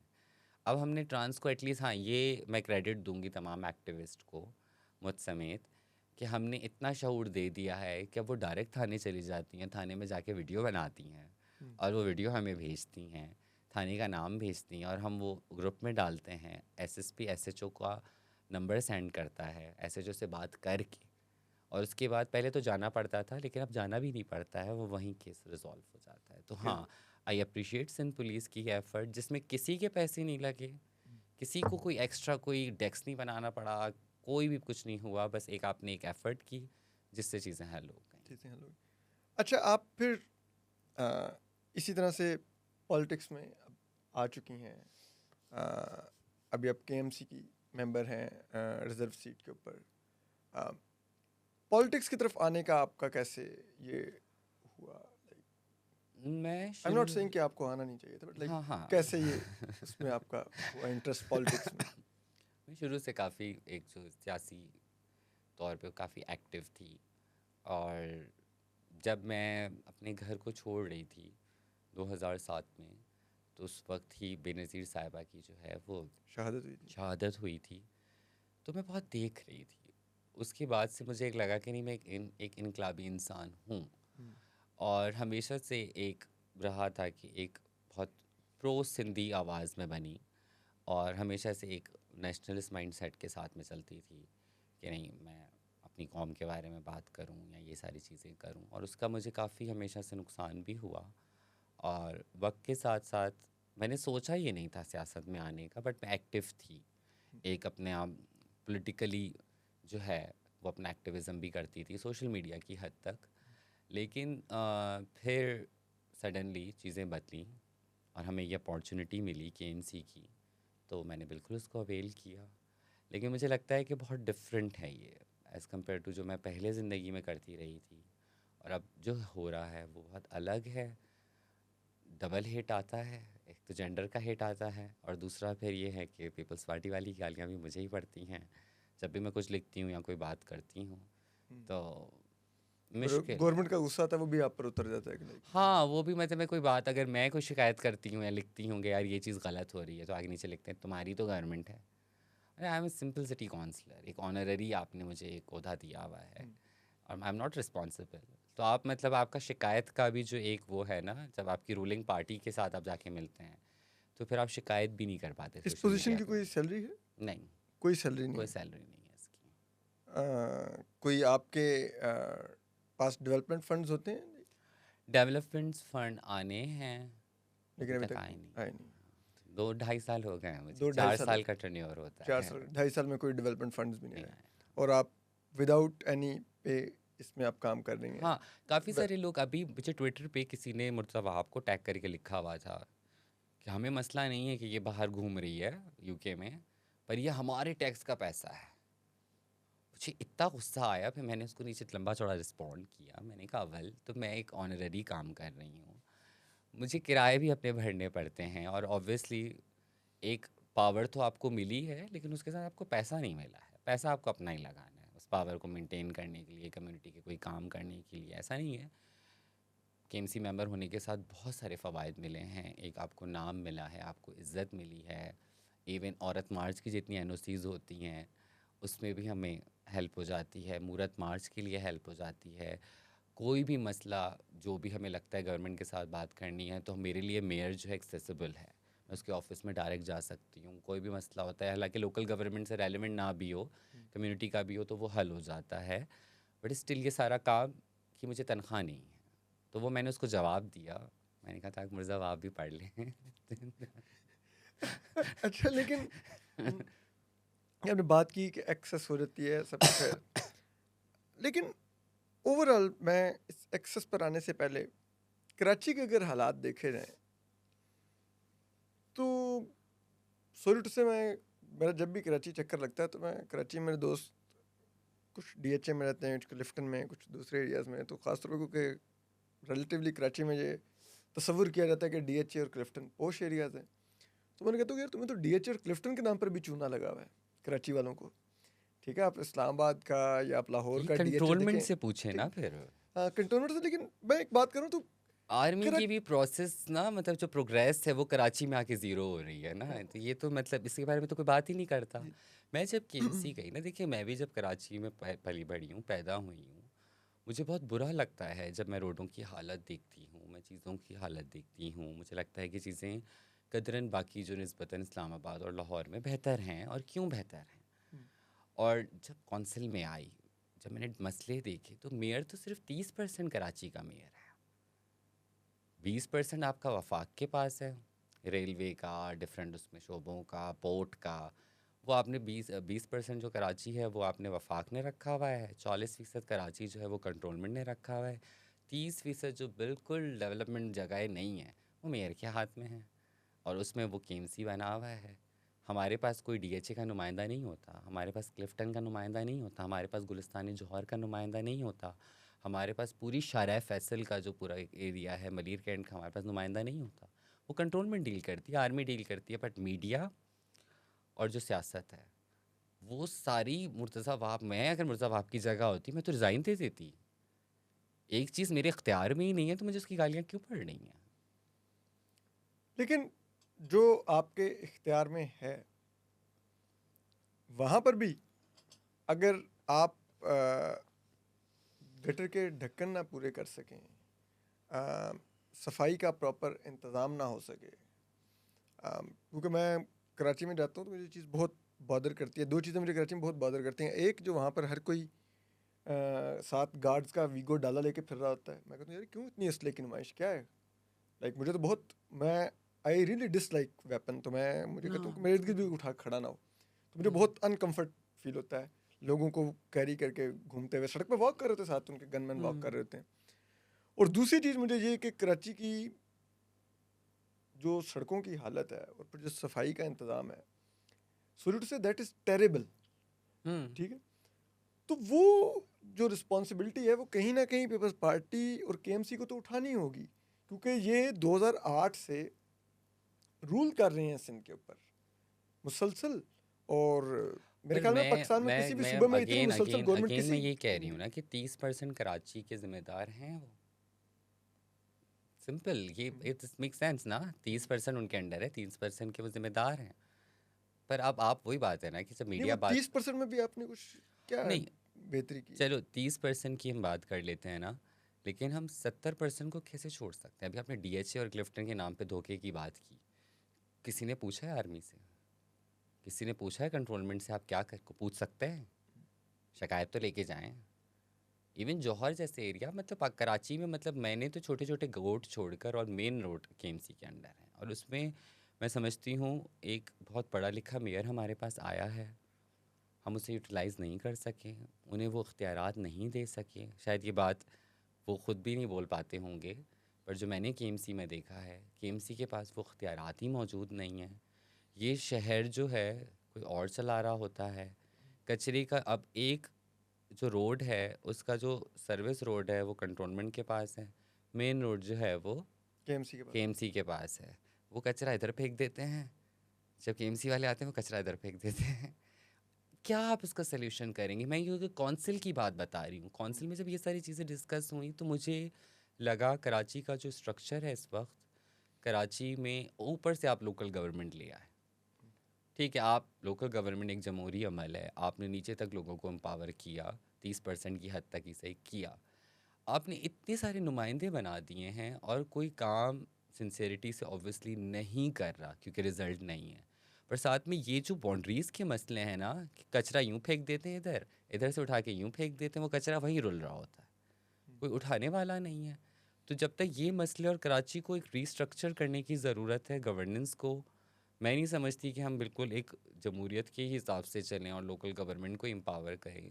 जिस तरह के भी सोल्यूशन बनता है, बट एक एडमिनिस्ट्रेशन होना, 3 से 4 एडमिनिस्ट्रेशन कराची में काम कर रही हैं, और जो बिल्कुल पैरेलल है, जो किसी के मातहत नहीं है, तो आपको कभी भी आपको रिजल्ट नहीं मिल सकता। And I don't know why Murtaza आप टेकिंग ऑल द रिस्पॉन्सिबिलिटीज़, और वो गालियाँ भी खा रहे होते हैं, वो बुरा भला भी उनको लोग बोल रहे होते हैं, पर वो बेचारा मेहनत कर रहा है, पर उसके पास इतने इख्तियारात नहीं है। लेकिन मैं ये मेरा एक बहुत ज़ाती है, नहीं केपी फिर वाले भी ना गुस्सा कर हाँ, पाएँ इस बात पे, नहीं नहीं नहीं लेकिन ये मेरा एक ज़ाती, एक मैंने जो जो नहीं, चीज़ केएमसी में मैंने फ़ील की। I respect your view, you can have your own view, लेकिन मैं जो चीज़ समझना चाह रहा हूँ कि जो 30% भी आपके पास है, या तो आप कहना कि उस 30% का बाकी कराची से कंपैरिजन करो, तो वो 30% बाकी कराची से बहुत बेहतर है, बिकॉज वो हमारे कंट्रोल में था, तो देखो हमने ये करके दिखाया। बाकी हमारे कंट्रोल में नहीं, तो हम उसको नहीं कर पाते। तो उस 30% में भी क्या डिफरेंस आप लोगों ने क्रिएट किया है? देखिए, अब वही बात है ना कि हम जमहूरी अमल में गए तो 12 लाख रुपए माहाना हर यूसी का जो एक चेयरमैन है उसको देते हैं, सही है। उस 12 लाख के अंदर, जो कि मुर्ज़ा वहाब के आने से पहले 6 लाख रुपए था, मुर्ज़ा वहाब के आने के बाद वो 12 लाख हुआ है। हम सिटी काउंसलर्स को तो कुछ नहीं मिलता, लेकिन जो चेयरमैन हैं उन्हें 12 लाख मिलता है, और 12 लाख में भी चेयरमैन की अपनी तनख्वाह नहीं होगी, ये कानून कहता है। जो यूसी चेयरमैन होगा वो ऑनररी है, वो भी, उसकी भी तनख्वाह नहीं है। उसकी भी तनख्वाह नहीं है। तो मेरे ख्याल से इस किस्म के लॉज जब आप बनाएंगे तो कोई भी मुफ्त में काम तो नहीं करेगा। और क्या वो यूसी चेयरमैन के अंडर स्टाफ होता है, लाइक स्टाफ भी होता है, सफाई का अमला सफाई और का अमला, दीगर, सारा अमला होता है, हाँ। और वो पेड होते हैं? हाँ, तो वो 12 लाख तो फिर तनख्वाहों में जाता होगा, मेरे ख्याल से 6 से 7 लाख रुपए तनख्वाह के हैं। और 4-5 लाख बनता है, वो आपको बचता है। मतलब आप गटन के ढक्कन लगवा रहे हैं, ये कर लें वो कर लें, और वही बात है, जमहूरी अमल है, तो जितने भी पीटीआई के भी काफ़ी सीट्स हैं उसमें, जमात इस्लामी की भी काफ़ी सीट्स हैं, और पीपल्स पार्टी की भी काफ़ी सीट्स हैं, तो वो एक मर्ज करके 3 लोगों का एक हिस्सा है। पीएमएलएन के भी दो जगहों पे उनके भी हैं, तो देते तो हैं पैसे। अब वही बात है, अब अकाउंटेबिलिटी मैकेनिज़्म ज़रूरी है, और गठन के ढक्कन आप जितने भी लगा लें, जो भी हालात हम देखते हैं, लोग उठा के ले जाते हैं। कराची को ओन करने वाले नहीं है। इस बात को कहते हुए शायद लोगों को बुरा भी लगे, पर कुछ कौमें ही कराची को ओन करती हैं, रहती सब हैं, कमाती सब हैं, पर उनका एम वही होता है कि जो जहाँ से हम बिलोंग करते हैं वो हमारी जगह है। आप किसी भी जगह को, ऐसा नहीं है, सफाई होती है, अमला मौजूद है, पर मैंने यहाँ इस्लामाबाद में देख रही हूँ कोई कचरा नहीं फेंक रहा, लाहौर में कोई कचरा नहीं फेंक रहा, कराची में ऐसा भी नहीं कि काम नहीं हो रहा। जो तनख्वाहें जिनको मिल रही हैं, जो जमादार हैं, वो अपना कचरा उठा रहे हैं, एक प्रोसेस चल रहा है, उसमें चलो थोड़ी कोताही होगी ना, 100% कोताही नहीं होती है। आवाम ओन ही उस शहर को नहीं कर रही है। बहुत सारे लोग ये, उसे लोग शायद रेसिस्ट कमेंट समझेंगे, पर जो केएमसी में रह के मैंने देखा है कि सफाइयाँ भी हो रही हैं, मुहिम भी चल रही है, पैसे भी लग रहे हैं, आप कलर भी करवा रहे हो, आप फ्लाईओवर बना रहे हो, भले उनकी क्वालिटी फ्लाईओवर की कम होगी या जो भी होगी, वो एक अदर डिबेट है।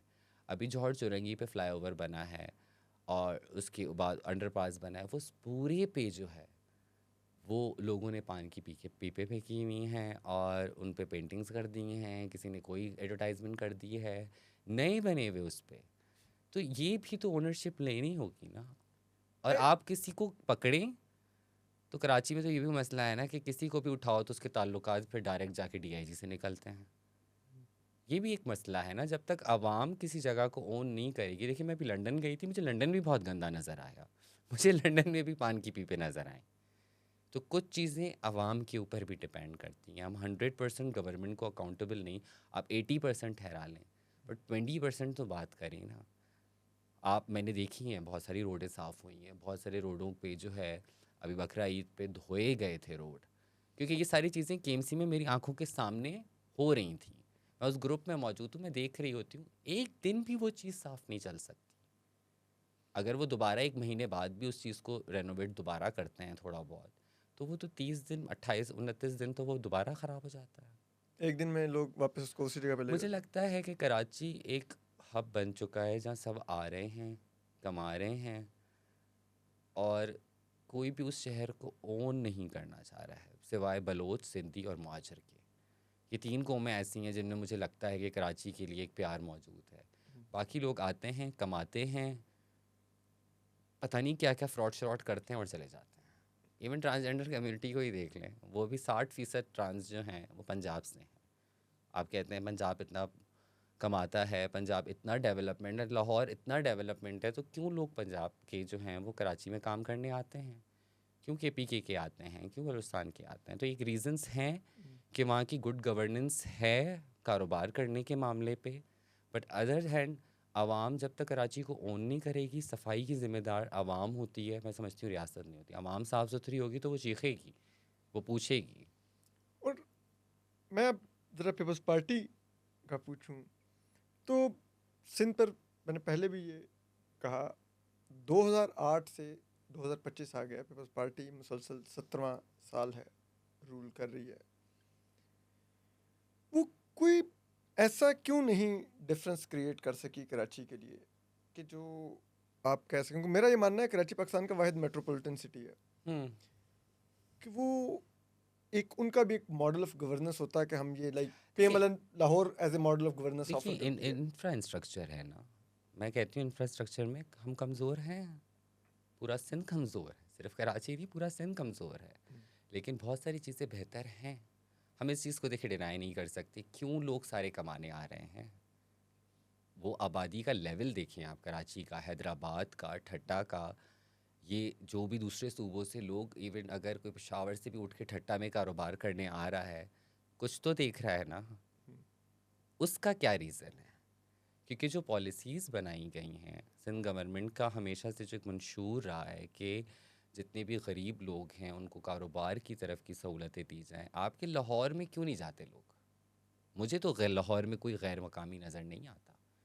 हार्डली एवर 1-2 मुझे पठान नज़र आते हैं, उनको भी बड़ा तनकीद की निगाह से देखा जाता है। तो हाँ, हमारा हेल्थ सिस्टम बहुत बेहतर है। मैंने 7 साल एचआईवी के प्रोजेक्ट में काम किया है। मुझे यकीन माने काबुल, कंधार के लोग भी नज़र आते हैं। वो आपका वहाँ से इलाज करवाने इधर आते हैं, अपने रिश्तेदारों के घर रहते हैं, और वो पड़े रहते थे वहाँ पर। हमारा काम था गवर्नमेंट हॉस्पिटल्स में जाने का, मंथली हमारी जो है तमाम गवर्नमेंट हॉस्पिटल्स जहाँ पे एचआईवी के सेक्शन होते मैं जाती थी। तो मुझे लगा कि हाँ, हेल्थ का निज़ाम हमारा बेहतर है। इंफ्रास्ट्रक्चर का मैं मानती हूँ कि हाँ, वो चीज़ हमारी बेहतर नहीं है। अच्छा, शहजाद जी, मैं वापस आपके ही टॉपिक पे आता हूँ, आपकी कम्युनिटी के। पुलिस का तो आपने कहा कि सिंध पुलिस का रवैया बहुत बेहतर हुआ है, लेकिन ओवरऑल जो गवर्नमेंट है, कितना वहाँ पर क्या कोई ट्रांसजेंडर आज तक अ, गई हैं वहाँ पे रिजर्व सीटों पर, या वहाँ पर नहीं कोई एक्सेस कहाँ पे? सिंध असेंबली में, या नहीं, कोई वो तो पाकिस्तान की किसी असेंबली में भी नहीं है, किसी असेंबली में नहीं है? किसी असेंबली में भी नहीं है। और ओवरऑल पीपल्स पार्टी का रवैया कैसा है ट्रांस को लेकर? पीपल्स पार्टी का अच्छा रवैया है। रिसेंटली अभी हमने एजुकेशन पॉलिसी बनाई है और उस पे भी इम्प्लीमेंटेशन अभी होना बाकी है, लेकिन उसमें स्कॉलरशिप्स हैं ट्रांस के लिए। और आप किसी भी जेंडर की बिना पे एडमिशन ना देना, या किसी का भी या प्राइवेट यूनिवर्सिटी हो या गवर्नमेंट यूनिवर्सिटी हो या कोई भी तालीमी इदारा हो, वो जेंडर की बेस पे कोई भी डिस्क्रिमिनेशन नहीं कर सकता। हम्म, और साथ में कोई भी स्कूल कोई भी कॉलेज एडमिशन देने से इनकार नहीं कर सकता। और उसके साथ हमने ये भी बनाया है, जो अभी अभी वो सेंटर्स बने नहीं हैं, सिर्फ पॉलिसी अप्रूव हुई है। पॉलिसी अप्रूव हुए हुए भी 2 साल हो गए हैं, सच बोलना चाहिए इंसान को। उसमें ये है कि कुछ इस तरह के सेंटर्स बनाए जाएंगे जिसमें जो ट्रांस जो बिल्कुल ही पढ़े लिखे नहीं हैं, जिन्हें बिल्कुल लिखना पढ़ना भी नहीं आता, वो ऑब्वियसली एक बहुत बड़ी एज में आ गए हैं। हम सेपरेट स्कूल का जो कॉन्सेप्ट है वो इस वजह से है कि उनको भी हम मौका दें, वो भी आके पढ़ें, वो भी आके सीखें और अपनी ज़िंदगी को इसी तरीके से इस्तेमाल करें। और जेंडर इंटरेक्टिव अलाइंस बड़ा एक अच्छा काम कर रहा है। उसमें हमारी एक शागिर्द हैं बबल्स, उन्होंने अभी जो है बहुत सारी चीज़ों को चेंज किया है और वो बैग्स बनाना स्टार्ट किया है ट्रांस कम्युनिटी ने। जहाँ वो रोड पे भीख मांगते हैं, वो बैग्स को सेल करते हैं। तो छोटी छोटी चीज़ें हैं। एक चीज़ और, जो पाकिस्तान की जुडिशरी है, जब आप लोगों के केसेस अगर अदालतों में जाते हैं, कोई आपके साथ कोई भी वाकया पेश आ जाए, जजेस का रवैया कैसा होता है ट्रांस के केसेस लेके? बेहतर होता है, मेरा बड़ा तजुर्बा रहा है। ओके। बेहतर होता है। वो सिंध के जजेस थे, शरीयत कोर्ट के जजेस थोड़े अलग थे। वो ज़ाहिर केस यहाँ इस तरह का था, उनका रवैया बहुत रूड था शरीयत कोर्ट के जजेस का। लेकिन इसके अलावा वैसे जुडिशरी लॉयर्स का रवैया काफ़ी बेहतर होता है। काफ़ी बेहतर होता है। अब एक चीज़ मैं जो जानना चाहूँगा आखिर में, वो ये है कि आपने बात की कि सोशल मीडिया पे बहुत कुछ कहा गया, उधर पीका नहीं था कुछ भी। कैसा है सोशल मीडिया पे रिस्पॉन्स, जो आप जिसको इनडायरेक्टली इशारा करें थे, ज़रा लोगों को उसका मैग्नीट्यूड समझाएंगे क्या वो? मुझे ऐसा लगता है कि पहले एक सोर्स थी हमारे पास, टीवी होते थे, फिर हमारे पास सोशल मीडिया आया और सोशल मीडिया पे चीज़ें वायरल होती हैं। लेकिन अब जो सब मुझे चल रहा है ना, मुझे लग रहा है कि सब एक कैंपेन्स हैं और सब पेड हैं। जब 2021 के एंड में मुझे टारगेट करना शुरू किया, तो मुझे उस वक्त आगे पीछे कुछ नज़र नहीं आया कि कोई लॉज नहीं है। आपको कोई भी गाली देगा, आप कोई भी कुछ करेगा, आप कुछ नहीं कर सकते। और मैं क्यों करूं? एक उस तबके से ताल्लुक़ रखने वाली जो ऑलरेडी वर्नरेबल है, रियासत कहाँ है हेट स्पीच के ऊपर? आपने इतने सारे कानून बना लिए हैं, लेकिन वो तो सिर्फ आप अपने लिए इस्तेमाल कर रहे हैं। और उनसे ये हुआ कि जो एक मिस इन्फॉर्मेशन हमारे लिए फैलाई गई, एक नफ़रत की जो एक लहर फैलाई गई जिसको मज़हब के साथ जोड़ा गया, तो उसका एक बड़ा गहरा असर हुआ। वो बच्चे जो अभी ट्रांजिशन उन्होंने नहीं की, जो घरों में रहते हैं, उनके पेरेंट्स सख्त हो गए। और एक होता है ना कि डायरेक्टली आपने हर चीज़ को कौम लूत के साथ जोड़ के, दीन के साथ जोड़ के, मैनिपुलेट करके आपने इस तरह पेश किया कि आपने लोगों को उकसाया कि आपके दीन का ये हिस्सा है इनसे नफ़रत करना, जो कि ट्रांसजेंडर से? बहुत नाजायज़ था। और खुल के बोला गया, ऐसे नहीं कि ढके छुपे यहाँ किसी ने कोई मतलब एक ट्वीट किया और जिसको मतलब किसी ने देखा नहीं, नहीं, मिलियंस में व्यूज़ गए हैं। लेकिन उसके बाद भी हम नहीं समझते हैं। इवन मैं गई थी दरख्वास्त लेके, ये जो अब FIA की जगह NCCA बना है, NCCI? NCCIA के पास, तो उन्होंने वो दरख्वास्त ली। उसके बाद उन्होंने कोई वो इंस्पेक्शन ही नहीं लिया, कोई कार्रवाई नहीं की? कोई कार्रवाई नहीं की, कोई FIR नहीं की। बल्कि एक उल्टा उन्होंने मुझे मशवरा दिया कि मैं तुम्हें अच्छा मशवरा देता हूँ, ना करो, फंस जाओगी, दीन का मामला है।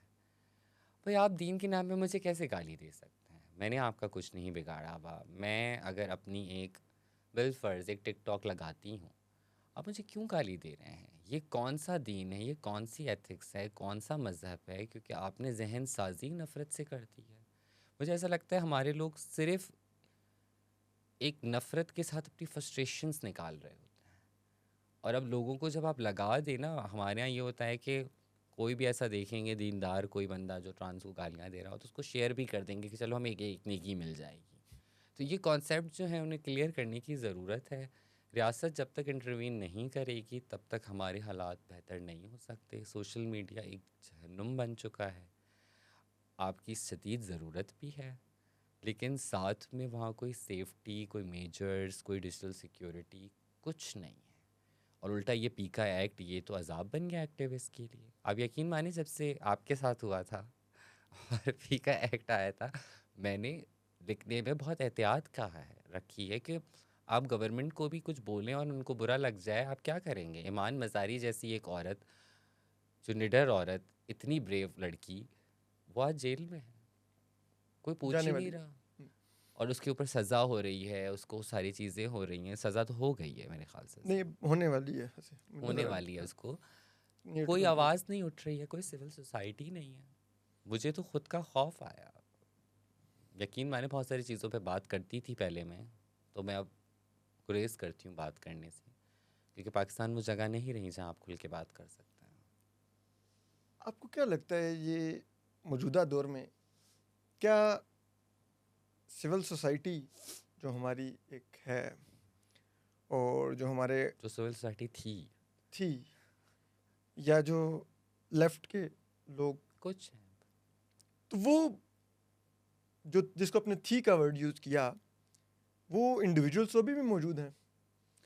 मैं उनकी भी लड़ने राय बदल गई या उन्होंने कंप्रोमाइज़ कर लिया, या क्या हुआ? आपको क्या लगा, या सिविल सोसाइटी आपको लगता है अभी भी है?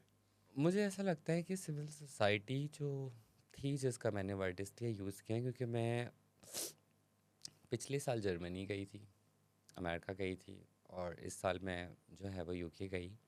तो मुझे हर जगह अपने पुराने सिविल सोसाइटी के साथ ही मिले जो वहाँ सेटल्ड है। अपनी ज़िंदगियाँ और बना लिया उन्होंने बतौर सिविल तकरीबन उन्हें असाइलम्स लिए हुए हैं और वो अपनी ज़िंदगी बना रहे हैं। तो मुझे ऐसा लगा कि अब मेरी नज़र में जो सिविल सोसाइटी थी वो अब बाहर चली गई है।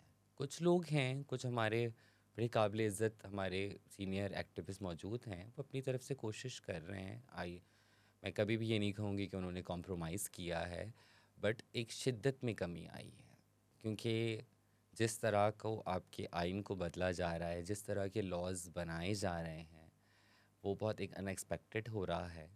और मुझे नहीं लगता कि अब शायद उनके लिए भी उतना सेफ़ नहीं है बात करना जितना शायद पहले सेफ़ था। अब तो आपको किसी एक्टिविस्ट को अब सारी जिम्मेदारी हम सिविल सोसाइटी पे नहीं डाल सकते।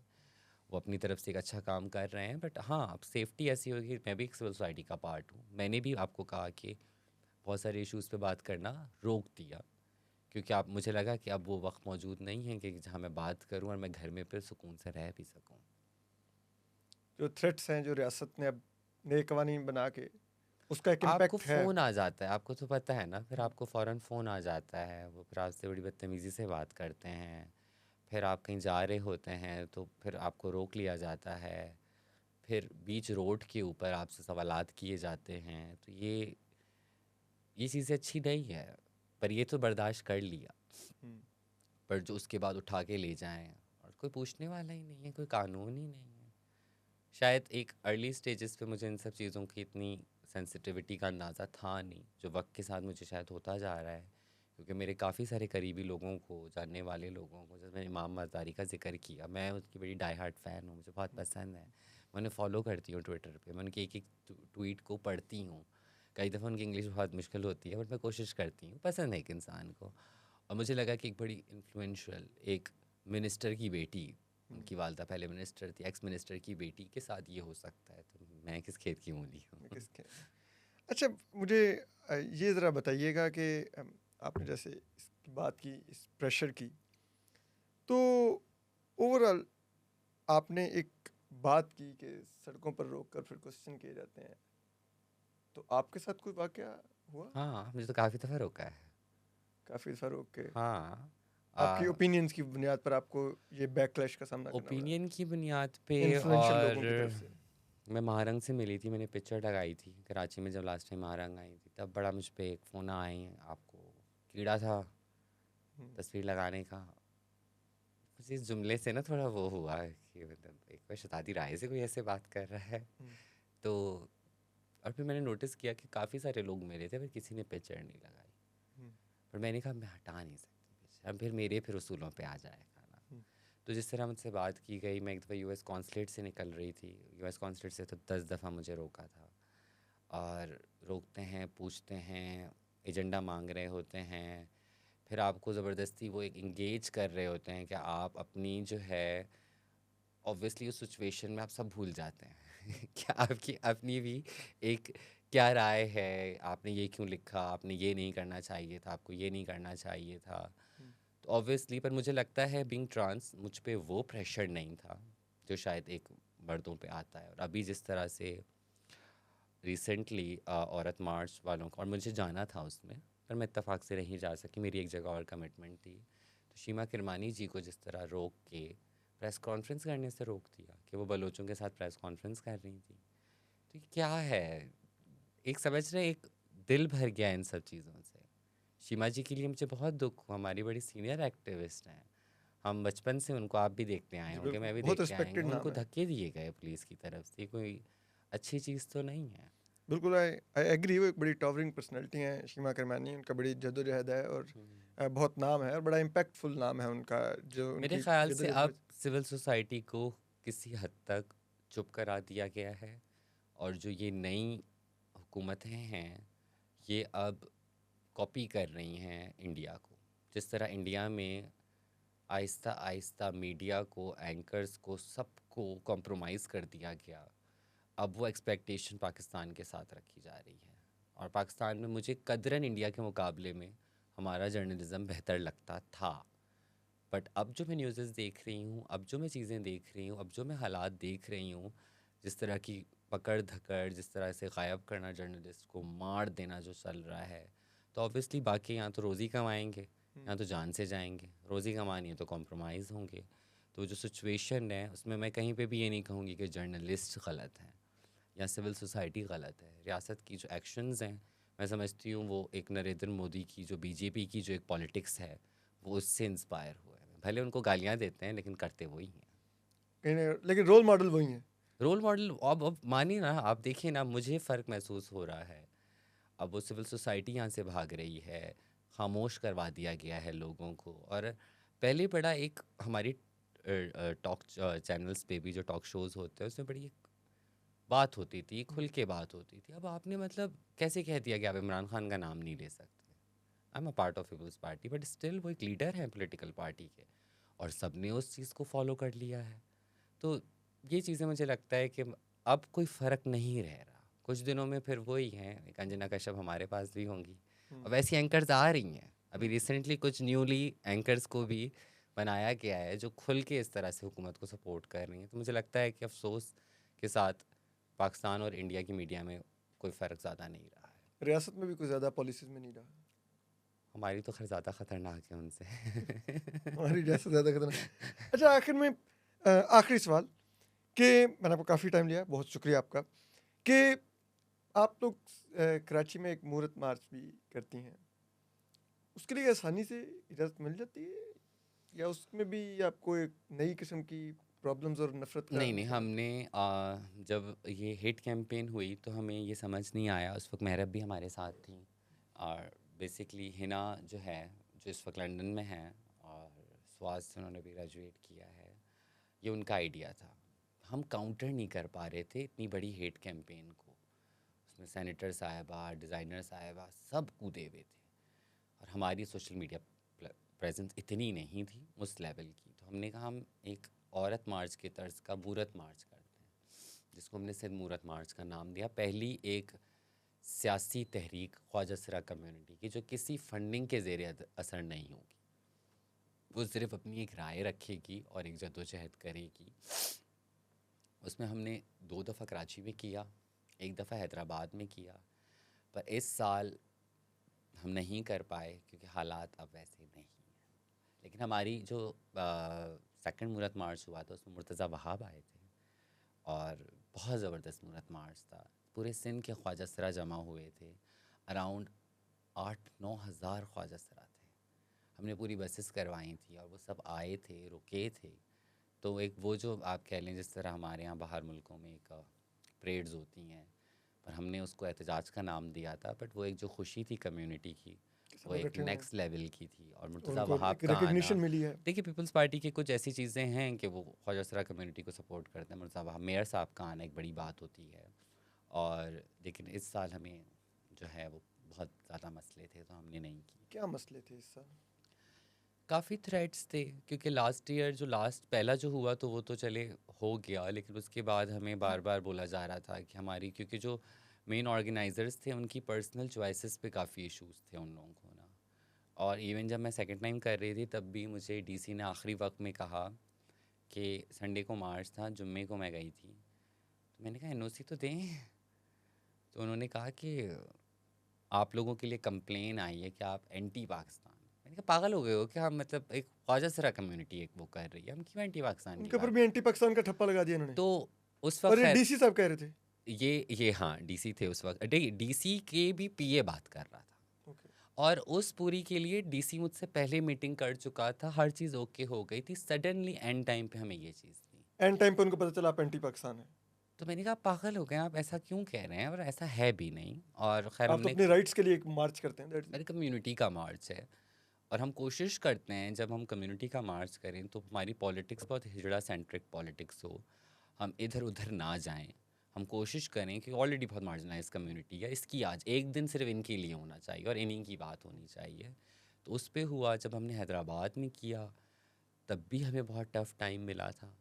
और इस बार फिर हमें ऐसा लगा कि हमें ब्रेक देना चाहिए, हम नहीं कर पाएंगे। एक वो होता है ना कि आप इतना, मुझे एक प्रेशर है, समटाइम्स आप बर्दाश्त नहीं कर पाते हैं। और मेरे लिए बहुत मुश्किल होता है क्योंकि फिर, और ऐसा नहीं है ये कोई बहुत महंगे मार्चेस नहीं होते हैं। हमने जो पहला मार्च किया था वो 4.5 लाख रुपए में किया था। दूसरा मार्च हमें बहुत ज़्यादा पैसे मिले थे, 12 लाख रुपए तक मिले थे। हमने बहुत बड़ा मार्च किया। फिर हैदराबाद का हमने किया, पर उसमें भी जो है हम डोनेशन, जैसे मैं आपके पास गई हूँ, आपसे डोनेशन ले लिया, सोशल मीडिया पे हमने पोस्ट लगाई, जितने भी हमारे SSLIs हैं उनसे हमने लिया। जूनियर जुल्फ़कार भुट्टो वो हमें बड़ा सपोर्ट करते थे। बट इस साल इतनी एनर्जी नहीं थी और हमें पता था इस साल नहीं करने देंगे। कुछ चीज़ें ऐसी हैं बैक डोर्स से आपकी बात हो जाती है कि आप इस साल रुक जाएं, इस साल आप लोग ये ना करें। तो हमने कहा ठीक है, अगर ये मुनासिब नहीं है, क्योंकि again when it comes to ख्वाजा सरा कम्युनिटी, हम नहीं चाहते कि ये जो लेफ्टिस्ट की सियासत है और ये जो बड़ी एक बलोच मिसिंग पर्सन की सियासत है, उसकी सियासत कहीं इस पे अफेक्ट ना हो। तो हम उसको बहुत साइड पे रखते हैं और हम समझते हैं कि ख्वाजा सरा कम्युनिटी के जो मसले हैं वो प्रायोरिटी उनको देनी चाहिए इस वक्त। लेकिन हाँ, हमें ये अफसोस है कि और सारे जो मार्जिनलाइज ग्रुप्स हैं वो कभी भी ख्वाजा सरा कम्युनिटी के साथ खड़े नहीं होते। हम खड़े हुए हैं, हम हर जगह गए हैं, हमारे लोग गए हैं, माइनॉरिटीज़ के साथ भी गए हैं। पर जब हमारी बारी आती है तो मुझे लगता है कि लोग, ना रियासत की प्रायोरिटी है ना सोसाइटी की प्रायोरिटी है, बस हमें टिकटॉक पे देखना नाचते हुए उनको पसंद है, दैट्स इट, इसके अलावा नहीं। इसके अलावा नहीं। बहुत शुक्रिया शहज़ादी राय को आपने सुना। और मेरा बुनियादी मकसद सिर्फ यही था कि आपको अंदाज़ा हो कि जो ये हमारी ट्रांसजेंडर कम्युनिटी है, ये किस किस्म के एक डायलेमा का शिकार है और उसका बुनियादी वजह हमारे समाजी रवैये हैं। इनका कोई कसूर नहीं, ये हमारे समाजी रवैयों का कसूर है। हम आपको और भी दिलचस्प मेहमानों से मिलवाते रहेंगे। अपना ख्याल रखिए। अल्लाह हाफ़िज़।